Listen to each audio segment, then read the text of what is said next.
We are going to go over simplifying rational expressions. So rational expressions are fractions with polynomials in the numerator and denominator. We've been learning about rational functions so far. Just like normal fractions, if there are common factors in the numerator and denominator, then we can simplify them. Anytime in a fraction you have a common factor in both the numerator and denominator, they would cancel each other out. So that's what we're looking for here. And we're going to start with our first method. I have this polynomial x squared minus 7x plus 10 over the polynomial 3x minus 15, making a rational expression. Step 1 is going to be to factor both the numerator and the denominator. So I'm going to start there. In the numerator, I see 3 terms and an x squared. So I'm thinking maybe I can do big X. We've got 10 on top and negative 7 on the bottom. My two numbers would be negative 5 and negative 2. So we get x minus 2 times x minus 5 in the numerator. Over in the denominator, I have 3x minus 15. And so while that's not x squared and I can't do any of those bigger factorings, I do notice that it does have a GCF. Both 3 and 15 are divisible by 3. So I'm going to divide out the 3 GCF. You've got to remember to bring your GCF over. And I'm left with x minus 5 when I divide away 3. Now, we're looking for the common factors. Oh, actually, let's do one other step first, because if you notice, it says identify any domain restrictions. So remember, domain restrictions on the graph were vertical asymptotes and holes, and these occur because the denominator of a fraction can never equal 0. So when we identify the domain restrictions, we're looking at the denominator. And the factor in the denominator that I see is x minus 5. So x minus 5 cannot equal 0, which when we solve this equation and we add 5 to both sides, we get that x cannot equal 5. And there's our domain restriction. All right, now the next step, step 2, is to divide out the common factor, essentially cancel. When I look at our factored form here, I notice that both the numerator and the denominator have x minus 5. So it's the x minus 5 term that will cancel in both the numerator and the denominator.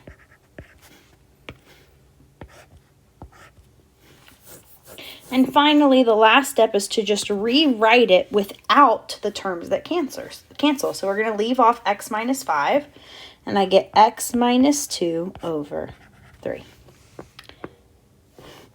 Let's try another example here. Example 1, I'm going to start by factoring. In the numerator, I'm looking for a GCF, but I don't see one, so I'm going to go straight to big X. We've got 2 times negative 33 on top, so negative 66, and then 19 on the bottom. So I'm looking for 2 numbers that will multiply negative 66 but add to 19.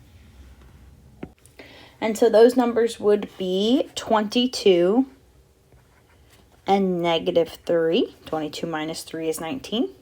But remember, because we multiplied by a on top, we divide by a on the sides and get 11. So our factored form here, we're going to have 2x minus 3 after doing, remember, bottoms up, and then x plus 11.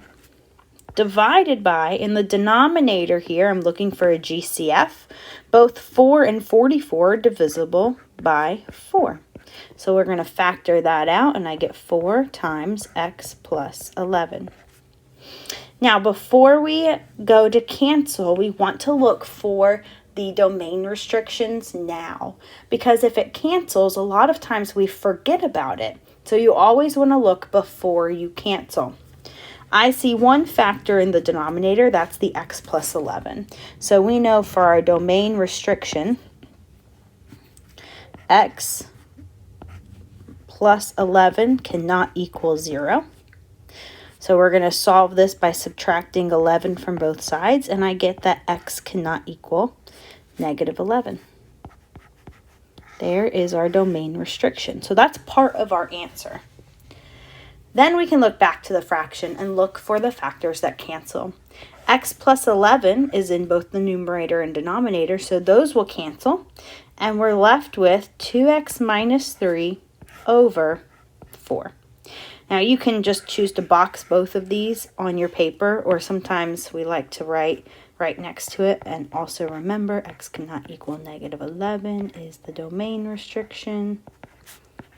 But make sure that on your paper it's very clear that our answer is both the simplified fraction and the domain restriction. Let's do one more together. Example 2. I'm going to start by factoring. In the numerator, I don't see any GCF, so I'm going to go straight to big X. I've got 6 times negative 10 on top, negative 60, and then negative 17 on the bottom.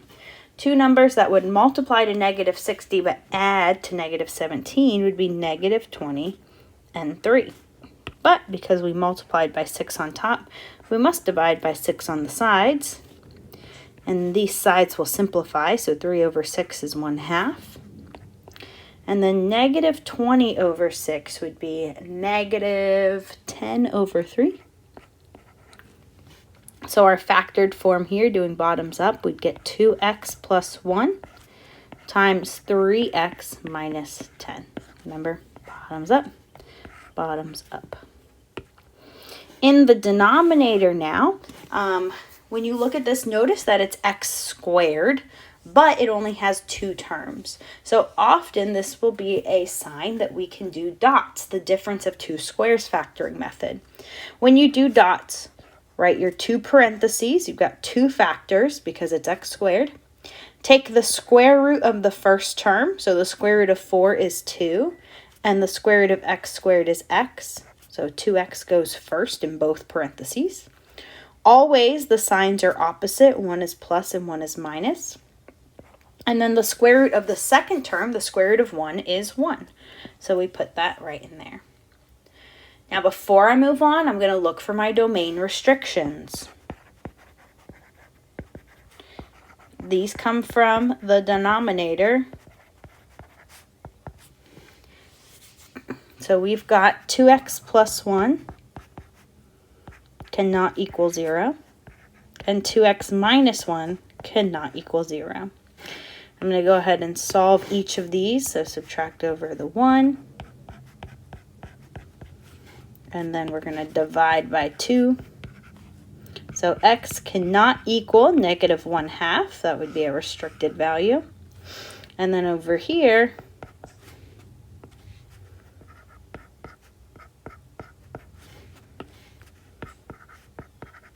x cannot equal positive 1/2 is the other restricted value. All right, now we're going to finish simplifying our fraction. We're going to look for what cancels. I see that I have both a 2x plus 1 in the numerator and denominator, so those will cancel.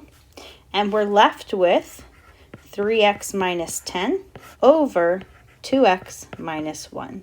Remember, my answer is both the simplified fraction and the domain restrictions. Try example 3 and 4 on your own.